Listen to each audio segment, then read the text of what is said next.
Can you see? Thank you. We figured it out. We Yay. sure Okay, did. but now my face is cut off. Oh, uh-oh. Do you see that it's cut off on your end, or is No, it good I on your see you end? perfectly. I see you just fine. Oh, okay. Cool. I'm just gonna leave it like that. Okay. Okay. Hello, here I Can am. you please? Your hair looks so Oh, good. thank you. Here's me and like all my 9,000 pounds of hair. Okay, can you please introduce us to yourself? Okay, well, hi, I'm Meredith Silverman. Hi, a friend of Ashley's, wife of Matthew. I just, Wife um, of Matthew. I love that. Wife of Matthew. I love that. thank you. Okay, so I have some questions for your girlie. Okay. Hey, honey, can you can you shut off that light? Sorry, I've got this life for this. There we go. Yeah, less light. Is he walking around with a mask? No, he's just being himself. Okay. So, were you at one point in your life you want to be a stand-up comedian? That is correct. Tell us about that. Okay, well, I always would watch stand-up comedy, and I would, if am I too lit up? First of all, do I look okay? Okay. Um, Yes. uh, to tell you the truth, I have watched stand-up comedy my whole life, and I always thought, I would love to get up there and do that. And one time I had the opportunity to get up on stage and actually I had a little set in mind, and I did the set, and it was awesome. And I also think it was beginner's luck because the second time I did it, I did not do as well. and, and plus, I'm really trying to modulate my efforts not to talk too fast, because that was the first thing I did when I got on stage. Was everybody's like, "You're talking too fast." I'm like, "Oh no, I don't." So that was kind of like, I was like, okay, well, maybe this is not the best idea I ever had. So who's your favorite comedian? Oh, wow. Let's see. My favorite comedian, that is such a hard question to answer, because I have favorite comedians from when like I was a kid. I used to watch like growing up. I'd watch like I'm trying to think of the first ones that pop into mind, like Bobby Collins and God, who else? I of course nobody's coming to mind except one people I really like now. I really like Brent Terhune. I hope I pronounced his name right. I apologize if I butchered it. I really like Eliza Schlesinger. I love her style of comedy. There are, it's funny with YouTube and everything else. It's really, I've gotten kind of away from watching stand-up comedy unless I wind up seeing it on Netflix. That's usually where I get most of my comedy. Like Tom, oh, what's his name? Tom Segura, I think. Tom Segura? I love him. Yes. That guy is so freaking funny. And there have been, God, and of course, my mind is going absolutely blank. I can't think of. There are so many funny people, and on Twitter especially, there are so many funny people on Twitter. I was just like, if these people took their tweets to the stage, they would absolutely make a killing. Right. So you're a weather geek. I am a weather geek. That is correct. So what's your favorite thing about the weather? Probably things like natural visual, like how visually stunning it can be. Like, you see like a lightning strike, or you see like a rainbow, or the way the clouds look right before it rains or storms.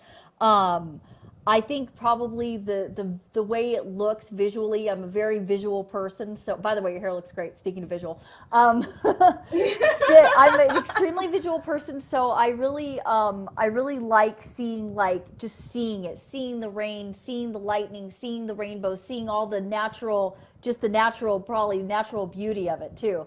The sounds, I get a little bit freaked out. I'm a little bit freaked out by thunder, I will admit. When thunder's too loud, I get freaked out. I go hide under the bed.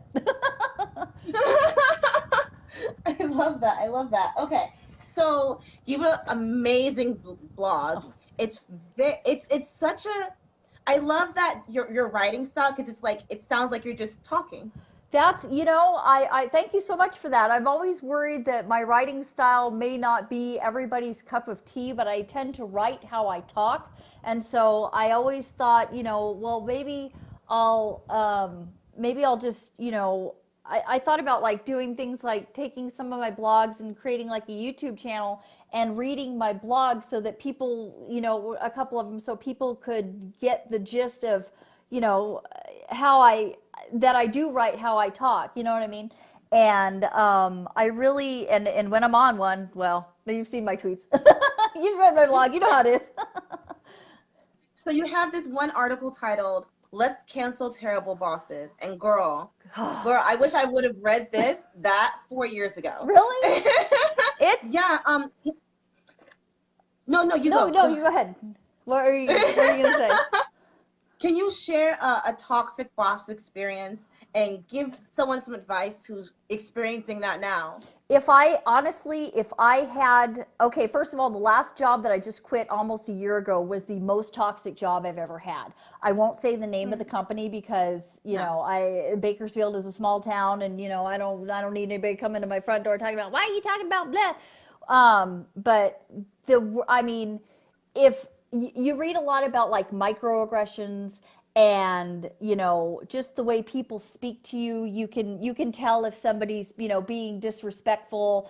I remember one time I was in a meeting with my boss and I asked a very kind of innocuous question. He looks at me, he's all, I don't like it when you question me. Oh, I'm sorry there, Your Highness. But there's just, the death glare when you ask a question, people giving you like half an information and expecting you to do your job, or, feeling afraid to ask a question. And I think if I had it to do all over again, I would have stood up the first time my boss berated one of my coworkers in front of me and said, "Hey, don't speak to him like that, please." And I hope you don't think you're going to speak to me like that, because if you do, I'm walking out of here. But it was, to be honest with you, I needed the money. I had some debt to pay off. I just gotten a whole bunch of dental work and I had to pay it off. And I was like, oh my God, I need this job. I don't know what I'm going to do. And I think a lot of people are caught in that. I can't stand up for myself because if I do, I'll get fired. And if I get fired, I'm going to be homeless and die.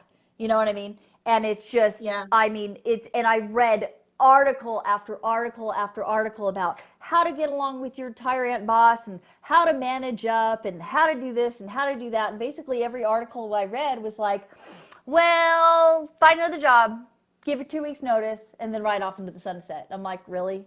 Really? If it was that easy? Because a lot of people will ask you, well, why are you looking for another job? Because my boss is, oh, I don't know. Yeah. And it really astounds me once I wrote that article and once I started speaking out, because being in an abusive job can be traumatic, where people are yelling at you, where people are berating you in front of your in front of your coworkers, where you get yelled at just for asking a simple question.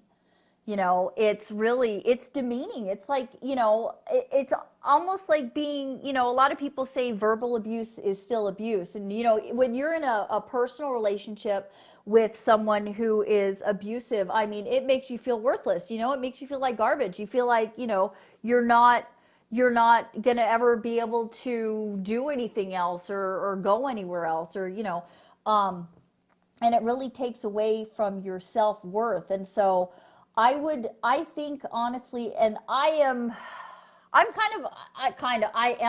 a people pleaser. So I'm always wanting to try to let me do this and let me do that and let me, just keep quiet and be nice and hope it gets better. I would advise anybody to make the effort to look, even though it can be really, it's difficult when you're that beaten down, when you realize, holy crap, this place is like sucking the life out of me, when you're that beaten down to try and put your resumes out there and try to, do all these things. Let me see if I can, I'm going to try to, there we go. Now I'm not like, blinding everybody in their face. Turn a little bit here. And honestly, I would also say to stand up for yourself. Because if you get fired for standing up for yourself, I would think you have grounds for unemployment. You know what I mean? Mm-hmm. Or if people retaliate, and also document. I didn't do this because I thought, oh, well, I've been in difficult situations before and it'll get better. And maybe this is I'm paying my dues, or, maybe they're like this with everybody until a certain amount of time. And meanwhile, I was just getting more and more and more I gained 40 pounds. I started to have like chest pains and stuff like that. And I would advise anybody, don't go to the doctor and go out on stress leave if you have to. Don't let a job devastate your mental health. That's so important. Yeah. And I would advise anybody, like, don't let somebody do that to you. And so I would advise folks to document what's going on so you can actually go to the EEOC. A lot of people don't realize that they have a lot of more rights than anybody would think. But the problem is that California is an at-will state. A lot of places are at-will states. They can be like, I don't like your face, and fire you, because at will. Yeah. But by the same token, I can go, okay, I quit. Bye. And so I would absolutely say to stand up for yourself. I mean, and don't let yourself get in such a bind that you need the money so bad that you'll put up with poor treatment. That's, I think, a lot of where people get hung up is because, I mean, we're broke. It's hard to make a living. People are having to work 2 and 3 jobs to just survive, and I think that's terrible. I mean, I honestly, if I were president, it would be paying a living wage. People would be making $25 an hour because that's what people need to do to live. Mm-hmm. Thank you for the advice. It resonates with me more than you realize right now, present tense. Really? Oh, it's such, I hear so many people are like, my boss is terrible. And I'm just like, that's terrible. That sucks. Anyway. It does. Yeah, it really, really does. It really, really does. Okay. I don't feel like writing today. That article, no, I love that article. That was like one of, oh gosh, like, I feel like it's like children, like I shouldn't pick a favorite, but that was definitely one of my most favorites because really you talked about, yeah, for sure, girl, every morning I'm like, I don't feel like vlogging today, every morning. So you talked about empty brain syndrome. Yes. What do you do on those days where you just feel uninspired? You know what, that's a good question, actually. I sit and let myself be uninspired until I'm inspired. Luckily, now see, if it's a little bit different. If I was being paid to write, it would be probably a little bit different but since I'm just basically writing for myself and my 6 readers, including you, thank you so much. I appreciate it. But since I'm kind of writing for myself, I've tried not to like force creativity. I just feel like, it's really, sometimes if I'm really, really uninspired, I'll read, or I will read, other people's blogs, or sometimes I'll just sit and kind of, I have in my notes, I have like a lot of ideas where I'll just try and come up with something. And sometimes I'll just like, I guess it would be the same thing as like when you have like an intrusive thought, or they say instead of fighting the thought that you just kind of let it, wash over you and kind of wash away. I guess I just let the uninspired feeling just be uninspired until I'm inspired again. And that really I know it really kind of doesn't really make any sense, but I find that if I don't fight being uninspired, I will eventually find something that will inspire me rather than trying to force it. Does that make sense? No, it does. You're good. You're giving me lots of juice right now. Oh, I'm so glad. Lots of tea. This is so exciting. I'm so glad. I know we had kind of like technical difficulties, but at first, but I'm really so happy to be able to get to talk to you. By the way, you are the reason that Matthew and I met, whether you realize it or not. Do you know that? He told me that. Did he tell you that? Okay, I was going to say, I wanted to make mention of that, so. And now you're happy. And now gosh, and I've been married for like 6 months already, and it has just blown by. And I thought it would be a lot harder being, married under quarantine and everything else. But it's been really, really, really very easy. I guess when you know, And I always hate it when people say, well, it'll happen when you least expect it. I'm like, really? I'm going to die alone eaten by cats. Okay, that's fine. I'd like to expect it now. But really, and then I just got to the point where I was just like, okay, well, I'm going to be single till God tapped me on the shoulder and say, this you, fam. And, This you, fam. Yeah, I know you've seen that meme.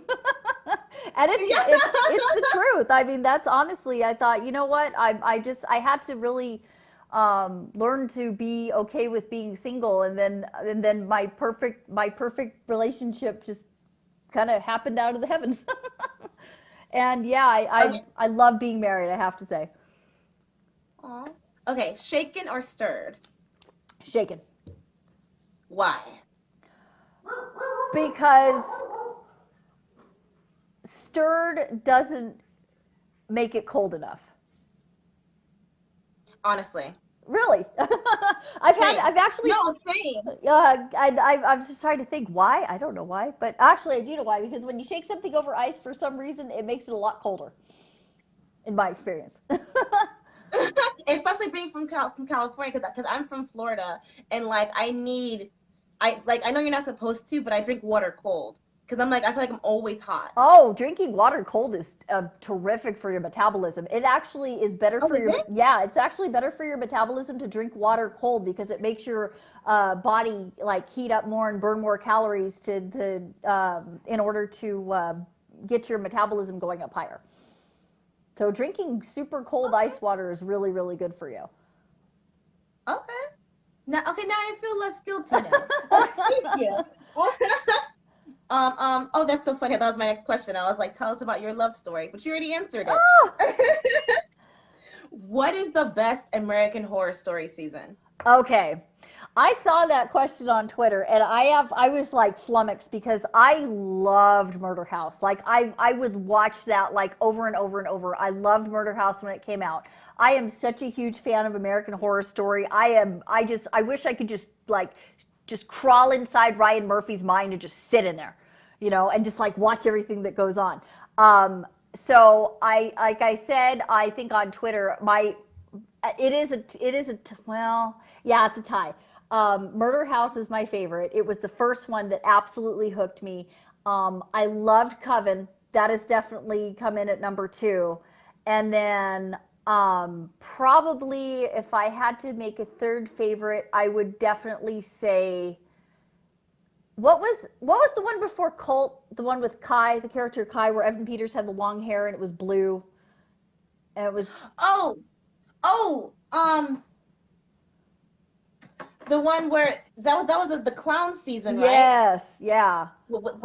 Where they talked a lot about Trump and Yeah, stuff. that one was a really good episode. I love that. It's very psychological. I love that one. Yeah, I did. I liked all the seasons. I wasn't a real big fan of Freak Show. I don't think I watched that one, and I desperately wanted to watch 1984, and I just couldn't. I was just like, no, I've seen enough of this when I was a teenager already. I lived through the 80s. I don't need to revisit it. Thank you. That was the last season, right? Yeah, yeah. Yeah, you didn't need to see it. No, wasn't happening, It huh? was so. I'm so upset how disappointing it I was. was too. I was looking forward to it, and it looked really, really good. And I was just like, I watched like two of the episodes, and I was like, it's not for me. Yeah. If you could be any animal, what would it be? I would be a capybara. What is that? They're like these. They kind of look like an anteater with a really short nose, and they have little tiny feet, and they're very cute, and they look very relaxed all the time. I want to be as relaxed as a capybara. They are just the cutest animals. I love them. They walk around with their little feet, and they sit around their bath, and they look at things, and I just love them. Now I'm gonna go Google this after this. Yeah, definitely. Um. Okay. What book are you currently reading? I am actually currently reading Devoted by Dean Koontz right now. It's his newest one. I just finished. Oh, it is so good. I don't know if you've ever read any Is it Dean good? Koontz, but it I have. oh, have you read Watchers? I haven't read That was Watchers. okay. That one was about a dog, and this one is about a dog and a boy with autism, and that's probably all I can say, so I don't give it away. But it is a very, very, very, very, very good book. So far, it's really good. I love Dean Koontz. I just finished a Stephen King book, and I'm also reading a book called. I usually read like two books at a time. I usually have my hardback book, and then I have like my ebook, and I'm reading a series right now called, I think it's called Malice and Murder by Saeed Salam. He's an independent author, and he's amazing. I love his stuff. He writes like reading his books or like watching a movie. If you ever happen to, and they're very urban and they're very gritty, and I just eat them up. I just love them. How does one read a book, more than one book at a time? I find I can't do that. I keep one book in the bathroom, and I keep one book in the living room, and that's. I was not expecting you to say that. But that's how I do it. That's how I can keep the stories straight. One's my bathroom book, and one's my other place book. And the stories are so different. They're such different genres that I can kind of keep up with both books. I when I was in school, I would be reading like 3 and 4 books at a time, because I'd be reading one book here, one book for pleasure, one book on the e-reader, and then whatever I was having to read for school, that was tough once I started working full time. So, yeah. Mm-hmm. Yeah. So you have basically like a farm in your house, because you have, how many pets do you have? I have 2 dragons, and we have 2 cats, and we have 1 dog. So we have it sounds like a lot, but the cats are, well, you know how cats are. Cats are very neat and they're very clean. And my dog is just, he's such a cool dog. He just hangs out. He hangs out with me, and he just does his things. And the lizard's always in their tank. Sometimes I take him out. Now that the air is getting better, I'm probably going to take Stanley and Earl out for some daylight. I let them hang out on the chaise lounge out there, and make sure they get some daylight. It's good. All the vitamin D is good for them. And yeah, I didn't. It sounds like an absolute menagerie when you think about it, but all our animals are so chill. They just do their things, and they like to be on their scratchers, and the dog likes to be in between me and my mom on the couch. And luckily, all the animals are very, very chill and very easy to take care of. Luckily my lizards, they're hardy little creatures, and they just need light and heat and food and love and baths, and like kind of like kids. I thought you had a bird though. I saw a picture with you with a bird at one point. I don't have a bird per se. We had the mourning doves that made their nest up in the eaves, and they would come over and sit on the lamp right outside the house. So I considered them my birds. And they had all their babies, and the little babies would come fluttering down, and I would be able to say, "Hello, little baby," and the baby would look at me like, "Really? Yeah. Person."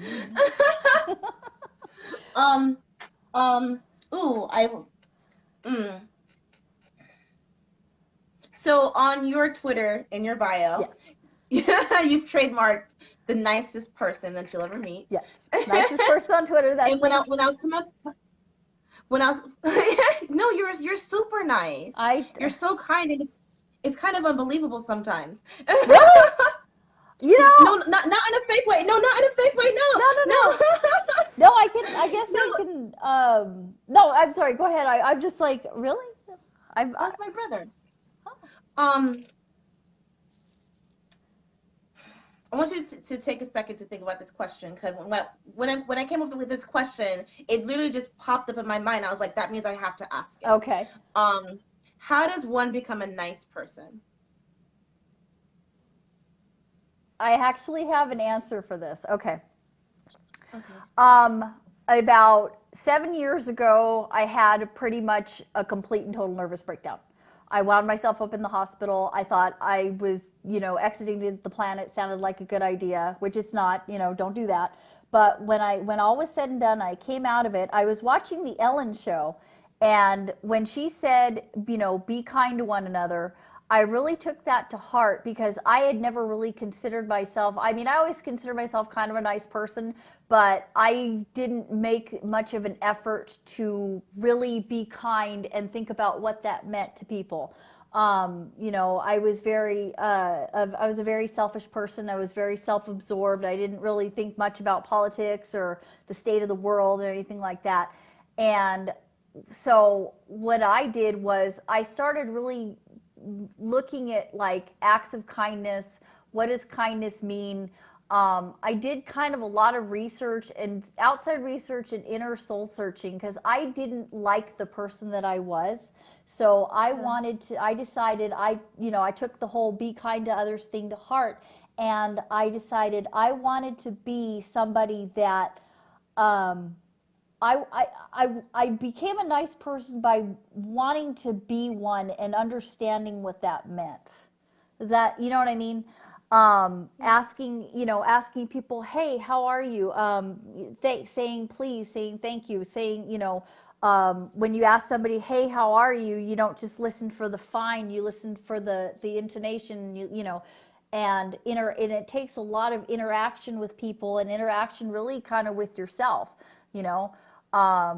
When I would think of the nicest people that I'd ever met and how they made me feel, and I decided that I was going to adjust my thinking and interaction to attempt to recreate that feeling in other people. And honestly, I think a lot of all people want is they just want to know that they matter. They want to be seen. They want to, understand that they're important to somebody, to that they have a place in this world and a purpose. And so I decided that with everybody I met, I would look for the nice in them, and I would use that as a mirror and reflect it back on myself. You know what I mean? And so I basically watched all the nicest people I ever knew, and and kind of not faked it till I made it, but just, adjusted my own interaction, and and started caring about things that were more important than mascara and bacon and Angry Birds, which were like my three favorite things in the world at the time. you know, and started asking people, "Hi, how are you?" Making eye contact, which is tough for me. And really being putting nice out there to the universe, so it would, the nice would come back to me, and I have to say that it has. I can see why Matthew fell in love with you. Thank you. Oh, that is so sweet. That's one of the nicest things I think anybody's ever said to me. My hair is like sticking to my lip gloss. I have so much hair right now. Oh my God. I've never had this much hair in my life. Oh. I love it. Please don't cut it. I mean, no, you can. Sorry. It's been a back and forth the past 24 hours with my friends talking about our hair and worth, but that's a discussion for another day. Oh, I know.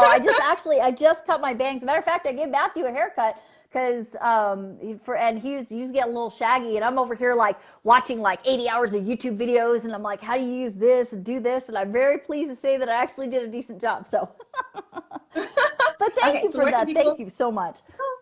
No, of course. Where can people find you, stalk you, all that fun stuff? Where can people find me? People can find me on Twitter. That's the only platform I'm on. I got pissed off at Facebook about 5 years ago, and I got tired of look at my new car and look at my new house and look at my new, I don't know, husband, look at my new cats, whatever. And I'm only on.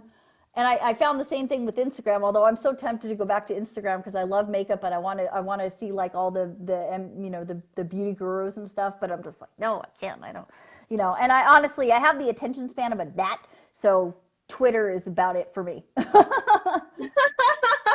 Thank you so much for talking with me. Thank you so much for being patient. Oh, my pleasure. Thank you so much for being. I hope I didn't talk too much. I don't know. I was like, Jesus, should I be asking Ashley anything? Or I don't know. No, you're so funny. Ashley's like, when it's your turn to interview, you can ask questions. Yeah. If you ever decide to go transfer to YouTube, let me know. I'll be available. Okay. That sounds good. Well, thank you so much for having me. And oh my gosh, the pleasure is all mine. I'm so glad I got to do this with you. Me too. All right. You enjoy the rest of your day, okay? Thank you. You too. We'll see you soon. Bye. Bye.